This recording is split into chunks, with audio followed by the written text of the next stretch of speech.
আমি এই জায়গাতে অনেক যাবৎ ব্যবসা করি, আমার অনেক পেটে ভাত জুটবো না, কী করে আমরা খাই?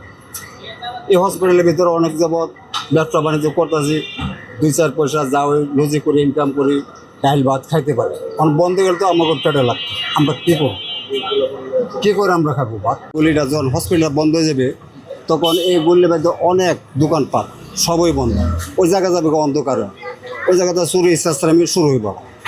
আর যখন হসপিটাল হলো দেয় ওই মাথা ওই মাথা লুকতে হয়, চুরি চেষ্টামিকে দেখতে বাইরে যাবো। হসপিটাল হলো থাকলে তো আর চোর ঢুকতে পারে না, কারণ এদিকে বন্ধ করলে দৌড়ে না।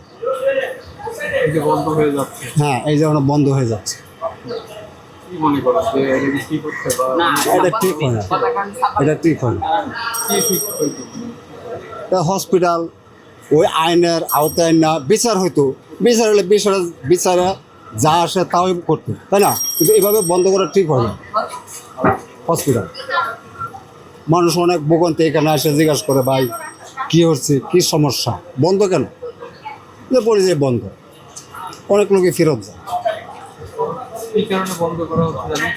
ওই যে বললাম, এই যে বাচ্চা দুর্ঘটনা ঘটছে, মারা গেছে, ওইটা অনেক হসপিটালে তো মারা যায়, কিন্তু এটার মধ্যে যেভাবে বন্ধ করা, এভাবে তো বন্ধ হয় না। অনেক হসপিটালে মরতেছে না মানুষ, মারা যায় না, এভাবে বন্ধ করা।